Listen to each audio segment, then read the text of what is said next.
Pendant 29 ans, j'ai essayé de vivre la vie d'un autre. J'ai essayé de faire ce qu'on me disait. J'ai essayé de suivre ce que mon père voulait pour ma vie ou je ne sais quoi encore. Pendant 29 ans, je laissais les autres décider pour moi. Si bien que les 29 premières années de ma vie, je peux vous le dire très clairement, j'ai pratiquement pris aucune décision sur ma propre vie. J'ai toujours laissé les autres décider pour moi.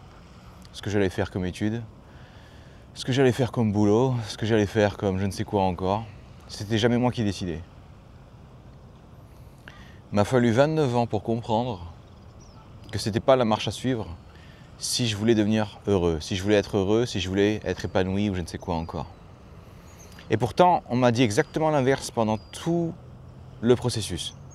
À l'école, on me disait quoi? On me disait oui, va chercher ton diplôme, tu auras un boulot que tu aimes bien, tu auras un appart, tu auras une copine ou je ne sais quoi encore et tout sera parfait. Sauf que rien de tout ça n'a été vrai. Parce que j'ai eu mon diplôme, j'ai un diplôme d'ingénieur ou je ne sais quoi encore dont je ne me sers même plus. J'ai eu un boulot de cadre. J'ai tenu 3 ans et au bout des 3 ans, c'était tellement, on va dire, horrible d'être bloqué dans un job que vous n'aimez pas, de vous dire que vous allez faire ça toute votre vie et que les gens trouvent ça normal. Ce qui fait qu'à chaque fois que je parlais à quelqu'un de ça, les gens me disaient mais de quoi tu te plains? T'as un bon boulot, t'es bien payé, t'as un appart, de quoi tu te plains? Et je me disais putain mais en fait ma vie c'est de la merde quoi, genre j'aime pas ce que je fais, je passe mes journées à faire un truc dont j'ai rien à foutre et je suis naze d'ailleurs, j'étais naze d'ailleurs ce job parce que j'étais juste naze, je savais pas bosser, je savais pas, on va dire, relever les défis ou je ne sais quoi encore et le fait en plus d'être, on va dire, pas terrible, m'a empêché justement de relever les défis. Et quand j'ai dit ça aux gens, je dis mec, je sais pas, ça te fait pas bizarre de passer 8 heures par jour à faire un truc que t'aimes pas ou je ne sais quoi encore? Et là ils disent ouais mais c'est comme ça partout, faut y faire. Si tu veux vivre, si tu veux faire des choses extraordinaires ou je ne sais quoi encore, si tu veux vivre des aventures, tu as les congés payés pour ça. 5 semaines de congés payés par an. 5 semaines où vous pouvez vous autoriser à vivre. 5 semaines sur 52 semaines par an. Ça fait 10%, on va dire, du budget. Au bout de 3 ans, j'ai craqué. J'ai essayé d'en finir, quoi. Bon, évidemment, ça n'a pas marché étant donné que je suis là. Mais au moment où ça n'a pas marché, parce qu'en gros, j'ai juste pris ma bagnole, j'ai visé un mur et je me dis c'est bon, c'est parti, quoi. Et une raison, enfin je me souviens plus trop pourquoi, mais je me retrouve à braquer complètement et à éviter le mur. Et à ce moment-là, je me suis dit un truc. Mec, tu te sens tellement mal que tu as envie d'en finir.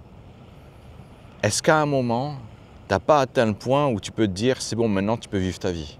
Parce que si tu es prêt à en finir de cette vie de merde qu'on t'a proposée, de cette vie de merde qu'on t'a promise, qui devait t'apporter de l'épanouissement, je ne sais quoi encore, si tu avais juste envie d'appuyer sur le bouton delete, est-ce que du coup ça vaut pas le coup, avant de partir, de tenter de réaliser ton rêve, de tenter de vivre ta vie? 8 ans plus tard, enfin un peu moins parce que mon anniversaire c'est demain, donc 8 ans plus tard demain, j'ai enfin trouvé comment faire. Enfin trouvé comment vivre ma vie, comment être en paix avec le fait que les autres ne soient pas d'accord avec mes choix et surtout comment être en paix avec le fait de faire une vidéo alors qu'il est 10h49 un lundi, alors que le reste du monde est en train de travailler dans un bureau. Et ce que je veux vous montrer en fait, ce que j'aimerais faire à travers cette vidéo, c'est, à travers ces vidéos, c'est petit à petit en fait vous donner tous les éléments du puzzle qui vous permettront de faire la même chose si c'est votre délire. Clairement, si votre délire c'est d'avoir un boulot classique, normal, ne pas vous prendre la tête, faire un boulot pendant 8 heures par jour, boulot que vous n'aimez pas forcément, rentrer et enfin faire vos loisirs, si vous êtes ok avec ça, il n'y a aucun problème. Genre, je ne suis pas en train de dire que les gens qui font ça sont mauvais, qu'ils ne sont pas ambitieux, je ne sais quoi encore. Moi-même, on va dire mon ambition, c'est juste d'être libre. Pour certaines personnes, c'est naze. Pour certaines personnes, ça se compte en millions, ça se compte en milliards. Moi, je voulais juste avoir ma propre vie. Donc si vous voulez être dans ce délire-là, et que vous voulez créer vos propres règles, vivre votre propre vie, pardon, et être en paix avec ça, être en paix avec les gens qui ne vont pas être d'accord avec ce que vous faites, cette série de vidéos sera pour vous. Et la première leçon que vous devez absolument apprendre si vous voulez avoir la capacité de vivre votre propre vie, c'est que vous devez être capable en fait de prendre vos propres décisions. Comme je vous l'ai dit, les 29 premières années de ma vie, j'ai laissé les autres décider pour moi. Je pensais qu'ils savaient mieux que moi. Depuis tout petit, on me disait, les adultes savent mieux que toi, écoute-les. S'il te dit qu'il faut aller à l'école, il faut aller à l'école. S'il te dit qu'il faut avoir tel diplôme, il faut avoir tel diplôme. Et j'ai continué jusqu'à 29 ans. Et j'ai remarqué un truc, les adultes savent rien du tout. Aujourd'hui, je suis un adulte, aujourd'hui j'ai 37 ans, et je regarde autour de moi, je vois que des gens paumés, quoi.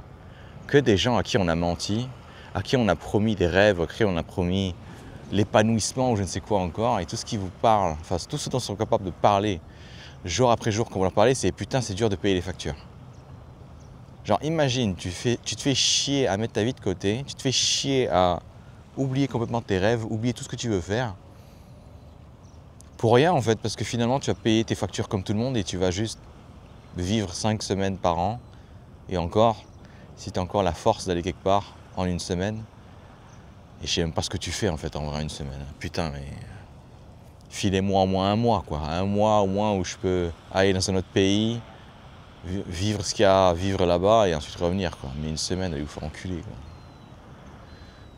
Bref, premier point que vous allez devoir vraiment apprendre à faire, c'est prendre vos propres décisions. Et il y a un élément qu'on vous a appris depuis tout petit, qui va vous enculer tellement fort que vous n'arriverez pas en fait à prendre vos propres décisions. Et cet élément, allez, je vais vous donner le petit historique, histoire comment vous voyez le truc venir et vous voyez à quel point il est vicieux. Au départ, quand vous êtes petit, je sais pas, vous aimez dessiner. Qu'est-ce qui se passe du coup? Vous dessinez, le simple fait de dessiner vous remplit de joie. Ce qui se passe aussi, c'est que votre motricité n'est pas ouf. Donc en gros, quand vos parents vous voient dessiner, même si c'est un trait ou un gribouillis ou je ne sais quoi encore, ils vous félicitent. Ce qui est en train de se passer à ce moment-là, c'est que vous commencez à vous dire que ce que vous pensez, ce que vous imaginez, le plaisir que vous ressentez, vous y avez droit. Vous y avez droit parce que vos parents aussi sont contents aussi quand ils vont voir vos gribouillis. Au fur et à mesure que vous grandissez, vous faites des dessins, mais les gribouillis, on n'aime plus trop. On aimerait bien des trucs un peu plus sophistiqués. Donc on va vous demander de faire des maisons. Donc, enfin une maison. À l'époque, c'était quoi? C'était un carré, vous mettez un triangle dessus, vous mettez une cheminée et une porte si vous voulez, et c'était réglé, quoi. Donc vous faites ça. Au début, c'est un peu dur, mais ça va. Votre motricité vous permet de le faire assez rapidement. Vous faites votre maison, on vous dit que c'est trop bien. Et vous aussi, vous êtes content. Là aussi, vous commencez à croire que ce que vous pensez, ce que vous ressentez, est fiable. C'est la vérité. Vous faites une deuxième maison, on vous récompense encore, une troisième, une quatrième, une cinquième, une sixième. On vous récompense à chaque fois. Au bout de la 20e, on commence un peu à en avoir plein le cul de vos maisons. Alors on va vous demander de faire des trucs un peu plus compliqués. Mais genre beaucoup plus compliqués. C'est pas genre vous avez juste racheté des fenêtres ou je ne sais quoi encore. Non, ça vous me l'avez fait la dernière fois, ça suffira plus. Et à ce moment-là, ce qui vient de se passer dans votre tête et vous n'en avez même pas conscience, c'est qu'on vient de mettre une condition sur votre autorisation à vous récompenser, à être heureux ou je ne sais quoi encore. Ça suffit plus de dessiner une maison et d'être content soi-même. Maintenant, il faut que l'autre aussi soit content, il faut que vos parents soient contents. Et vos parents, ils sont plus contents de votre maison de merde. Ils veulent quelque chose de plus sophistiqué. Et à ce moment-là, il y a un truc insidieux un peu qui se passe, c'est qu'encore une fois, votre plaisir, votre autorisation à vous récompenser, à être fier de vous, il y a une condition maintenant dessus. Ça suffit plus que moi je sois content de faire ma maison, même si c'est la 50e. Maintenant, il faut que ce soit assez bon pour que ça plaise aussi aux parents. Et à partir de ce moment-là, quand il y a une condition sur votre bonheur, le bonheur ne vous appartient plus, il appartient aux autres. Et les autres, ils vont mettre leurs propres conditions.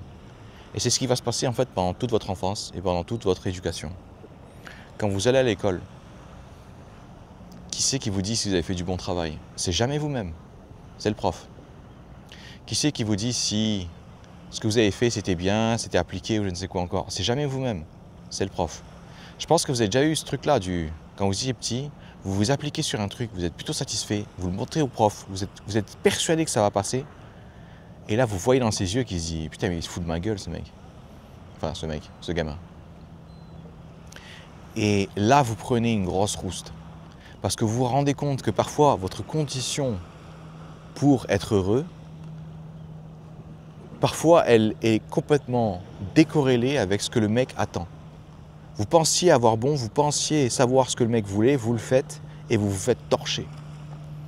Plus tard, ce qui se passe quand vous grandissez un peu et que vous commencez à faire des examens où on vous demande d'écrire des trucs, je pense que ça arrive à tout le monde de faire un hors-sujet.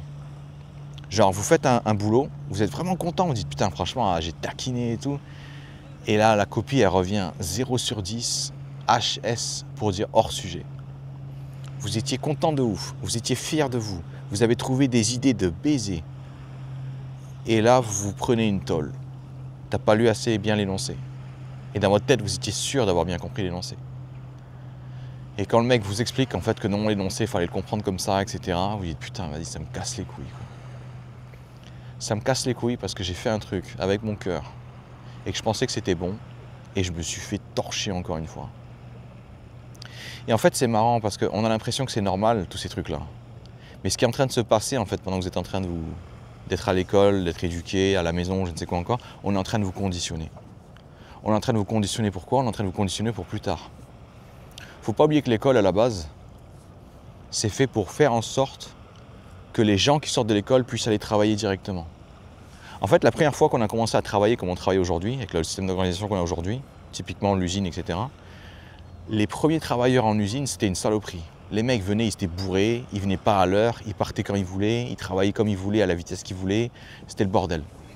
Et à un moment, on s'est dit, putain, mais ce serait bien que les mecs soient tous carrés, qu'ils soient tous les mêmes, et surtout qu'ils soient tous interchangeables. Comme ça, dès qu'il y en a un qui merde, dès qu'il y en a un qui me casse les couilles, je peux le changer et je peux lui dire d'aller se faire foutre, quoi. Et c'est là que les gens se sont dit, bah tiens, on va faire ça, mais on ne peut pas les faire avec les mecs qui sont là maintenant, parce qu'ils sont éclatés au sol. On va les faire avec les prochains, on va les faire avec leurs gamins. Du coup, on va mettre en place à l'école tout ce qui ressemble à l'usine.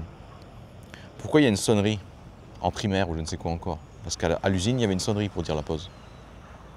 Pourquoi est-ce qu'il y a une sonnerie aussi pour dire qu'il faut rentrer? Pareil, il y avait une sonnerie pour dire « Ok les gars, c'est fini la pause, maintenant il faut retourner travailler, il faut retourner à l'intérieur ou je ne sais quoi encore. » Pourquoi est-ce qu'il y a un mec qui donne les ordres, qui dit les choses pour 30 personnes? Parce que quand vous êtes à l'usine, bah vous aurez un contremaître qui vous dira quoi faire et on va dire vous allez juste le faire, quoi. Pourquoi est-ce qu'on ne peut pas proposer des choses à l'école, je ne sais quoi encore? Parce qu'il y a un programme et le programme il a été décidé par les mecs au-dessus. Comme à l'usine, quand vous allez là-bas, c'est pas vous qui allez proposer les idées. On va vous dire quoi faire, vous allez fermer votre gueule. Pourquoi est-ce qu'on est puni? Pourquoi est-ce qu'on est défoncé quand on arrive en retard ou je ne sais quoi encore? Parce que le conditionnement qu'on veut créer chez vous, c'est d'arriver à l'heure. Ensuite, évidemment, on ne va pas dire ça brutalement, genre c'est violent, quoi. On va plutôt, je sais pas, mettre un petit paquet cadeau autour, quoi. Oui, mais en fait, c'est parce que pour être professionnel, il faut être quelqu'un qui vient à l'heure, il faut être quelqu'un qui fasse ce qu'on lui demande, il faut quelqu'un qui ne souffre pas, il faut être quelqu'un qui n'a pas de problème, il faut être quelqu'un qui ne ramène pas ses problèmes personnels sur le lieu de travail ou je ne sais quoi encore. Vous devez devenir une machine, vous devez devenir littéralement un outil. Et c'est ça qui est bien, on va dire aujourd'hui avec ce conditionnement, c'est que si vous le faites assez tôt sur les gens et que les gens n'ont connu que ça, à aucun moment ils se diront « mais attends, c'est une dinguerie ce qu'ils nous font, hein. » Non, vous vous direz juste « c'est normal ». Et en fait, il est là le problème, c'est qu'une fois qu'on a fait de vous un outil, une fois qu'on a fait de vous un mec incapable de réfléchir par lui-même, et surtout que la qualité de vos idées, c'est même pas vous qui puissiez vous dire « ok, bah en fait ça c'est une bonne idée ça c'est ce qu'il me faudrait pour moi ». On va même vous enlever ça, on va même vous enlever votre capacité à dicter ce qui serait bon pour votre propre vie. Il faut un diplôme, tu veux pas être comme moi, tu veux pas finir comme moi, tu veux pas avoir un boulot de merde comme moi, et il faut que tu réussisses ou je ne sais quoi encore. Vous allez commencer à intégrer des règles imaginaires qu'on va vous foutre dans la tête, au point où, de toute façon, ce que vous pensez, de ce que vous voudrez faire de votre vie ou je ne sais quoi encore, tout le monde s'en bat les couilles. Et parce que on a créé chez vous avant le fait que la qualité de la décision que vous allez prendre, c'est pas vous qui allez décider, c'est les autres. Si les autres s'en battent les couilles de ce que vous dites, bah vous allez vous en battre les couilles vous aussi. Et c'est comme ça que vous passez 29 ans de votre vie à vivre la vie d'un autre, à croire que tout allait bien se passer, que jusqu'au bout vous êtes dans le déni, à vous dire mais attends, mais ils sont pas aussi cons, ils m'ont pas envoyé au bûcher quand même, ils sont pas aussi aussi débiles, ils vont pas envoyer des millions de gens en fait faire la même connerie que moi. Ouais, si, ils vont le faire. Ouais. Ils vont le faire parce que le but du conditionnement que vous avez suivi, ça n'a jamais été de vous rendre heureux, ça n'a jamais été de vous permettre d'être épanoui, ça vous a juste permis de rentrer dans n'importe quelle entreprise et de suivre les ordres de n'importe quel pecno sans qu'il ait à, on va dire, faire le moindre effort. Parce que c'est ça aussi qui est magnifique dans ce conditionnement. C'est que si depuis le départ, je vous dis, lui c'est le prof, lui c'est lui qui décide. Plus tard, je peux dire, lui c'est le manager, lui il va décider ce que tu vas faire tous les jours. C'est lui qui va décider si tu mérites d'être payé plus. C'est lui qui va décider si tu as le droit de rentrer ou pas. Et vous trouverez ça normal. Et quand vous laissez le contrôle de votre vie aux autres, ben sans surprise, les mecs ils vont faire ce qui est bon pour eux et ils vous diront bien d'aller vous faire enculer, quoi. Et quand vous ne serez pas content, le meilleur c'est ça avec un conditionnement, c'est quand vous n'êtes pas content, quand vous commencez à vous dire mais putain mais c'est n'importe quoi ce système, instantanément votre conditionnement vous rattrape par le col et il vous dit bro, tu te souviens que tes idées c'est de la merde? Tu te souviens que tu dois rester à ta place? Tu te souviens que tu dois rien remettre en question? Non, parce que j'ai l'impression que tu avais oublié. On dirait même que tu as envie de rêver, que tu as envie de faire autre chose. J'ai tenu 29 ans de calvaire, 29 ans à m'en vouloir chaque jour d'être différent, à m'en vouloir chaque jour de ne pas vouloir faire la même chose que les autres, ne pas vouloir avoir un job classique ou je ne sais quoi encore. Encore une fois, je ne suis pas en train de dire que les mecs qui ont un job classique, c'est des merdeux. Je suis en train de dire qu'avoir un job classique, avoir un boulot classique, pour moi, c'était pas la bonne idée. Et je me souviens qu'à aucun moment on m'a demandé ce que je voulais faire. Enfin si, on me l'a demandé, mais vous savez, c'est quand on vous demande ce que vous voulez faire, mais tant que vous ne donnez pas la bonne réponse, tant que vous ne donnez pas la réponse que la personne a envie d'entendre, ben ça ne marche pas en fait. Donc ouais, j'aimerais bien vivre, avoir une vie que j'aime. Ouais, mais ça veut dire quoi? Ben je sais pas, j'aimerais avoir une vie où je puisse me sentir épanoui, où je puisse avoir le temps de me poser des questions, de réfléchir un peu sur ma vie, de trouver ce qui me plaît, de juste appuyer sur pause une demi-seconde pour me donner le temps de réfléchir, quoi, parce que je suis perdu. Ouais, mais tu veux pas réfléchir et en même temps avoir ton diplôme? Tu sais, tu peux faire les deux. J'ai pas eu le temps de réfléchir. Hein. J'étais trop occupé à prendre un diplôme, puis après le diplôme c'était le boulot, puis après le boulot c'était la promotion, puis après la promotion c'est je sais pas quoi encore. Et il y a un moment en fait j'ai craqué, quoi. Et je vous jure que la souffrance que j'ai ressentie pendant ces 29 années, et 5 années après, parce que j'ai dû après me déconditionner et réapprendre à vivre, on va dire, selon mes propres règles, c'était un enfer. Et le pire, c'est que cet enfer que j'ai vécu, quand j'y repense, toute la souffrance que j'ai eue, toute la souffrance était inutile. Pourquoi? Parce que dès le départ, j'aurais pu comprendre, j'aurais pu accepter qu'on m'a juste conditionné pour des mauvaises raisons, et que du coup, c'était OK pour moi de suivre mes propres règles, parce que j'avais envie de vivre ma propre vie. Mais le conditionnement était aussi tellement profond que c'était même impensable pour moi de m'autoriser à être différent. Je vais m'arrêter là pour cette première vidéo, je vais juste vous faire réfléchir un peu. Ce que je veux juste que vous reteniez, c'est que le premier élément qui va vous pousser à souffrir, qui va vous pousser à vous dire mais il y a un problème avec moi, mais il y a quelque chose qui ne va pas avec moi, les gens ne comprennent pas ou je ne sais quoi encore. Le premier problème qui va vous empêcher de faire ce que vous voulez vraiment, c'est qu'on vous a conditionné, on vous a façonné, on vous a mis dans un moule pour que vous ayez la conviction que tout ce que vous pensez, c'est de la merde, ça ne sert à rien. C'est pour ça qu'à chaque fois que vous êtes dans votre lit, que vous tournez dans tous les sens et que vous dites mais putain mais moi j'ai envie de faire ça, instantanément il y a le conditionnement qui vous rattrape, qui vous dit ouais mais il dirait quoi lui? Et lui il dirait quoi? Et est-ce que tu veux décevoir cette personne aussi? Et est-ce que tu veux décevoir si? Et tu as vu tes parents, les sacrifices qu'ils ont faits? Et parce que en fait l'être humain est émotionnel et non logique, ce désir de vivre votre propre vie, vous ne pourrez pas en fait vous en débarrasser en réfléchissant. Vous ne pourrez pas vous en débarrasser, on va dire, en essayant de trouver un argument qui ferait taire la voix. Pourquoi? Parce que la voix qui revient tout le temps en fait, c'est vous. Et la personne que vous êtes après le conditionnement, c'est pas vous. C'est un outil. Pourquoi je vous dis que vous êtes un outil comme ça? Parce que littéralement, je peux prendre 60 mecs qui ont été conditionnés de la même façon, ils vont se comporter de la même façon, ils vont parler de la même façon, ils vont souffrir pour les mêmes problèmes, quand ils vont faire une erreur. Franchement, vous avez vu les gens autour de vous, quand ils font une erreur, ils pètent un câble. Ils disent « Oh mon Dieu, qu'est-ce que les gens vont dire? Mais c'est pas de ma faute ». Ils commencent à paniquer. Pourquoi est-ce qu'on panique tellement quand on fait une erreur? Parce qu'on a été conditionné pour le faire. On a été conditionné pour se dire « Je suis une merde si je fais une erreur. Je ne suis pas supposé faire d'erreur ». Et vous savez ce qui va se passer quand vous allez essayer de vivre votre propre vie alors qu'il n'y a pas de mode d'emploi? Vous allez faire des erreurs en boucle. Et ce qui m'a massacré pendant ces 5 ans où j'essayais de vivre ma vie quand même, c'est qu'à chaque fois que je faisais une erreur, il y avait ce conditionnement qui me rattrapait, il me dit « Mais mec, tu vois bien que t'es pas fait pour ça. Tu vois bien que t'es un rouage finalement. Tu vois bien que suivre les ordres, c'était nettement plus simple. » Et c'est ce truc-là qui m'a massacré, parce que pendant que je faisais un pas en avant, pendant 3 semaines, je faisais 4 pas en arrière. Ensuite, j'avais enfin la force de revenir, et je refaisais 3 pas en arrière. C'était infernal. Donc, premier élément que je veux vraiment que vous preniez conscience, et après on verra comment on s'en débarrasse. Le premier élément qu'on a mis dans votre tête, c'est que toutes les idées que vous avez, toutes les pensées que vous avez sur à quoi devrait ressembler votre vie, etc., vous avez été programmé pour croire que c'était de la merde. Allez, prochaine vidéo, je vous expliquerai justement comment déprogrammer ça et justement vous permettre de réfléchir par vous-même pour une fois. Je sais que je suis dur dans mes mots, mais je vous prends pas de haut, je vous jure. J'ai perdu 29 ans de ma vie à faire de la merde. C'est certainement pas moi qui vais vous faire une leçon sur tu vas pas assez vite. Mais je suis juste en train d'essayer de vous dire que le truc qui est devant nous, le truc qui vous empêche de vivre véritablement votre vie et de vous épanouir, c'est un monstre. C'est un monstre qu'on a nourri, et il a des tentacules partout dans votre vie. Allez, je voulais juste réfléchir un peu là-dessus et je vous dis à la prochaine vidéo. Amusez-vous bien.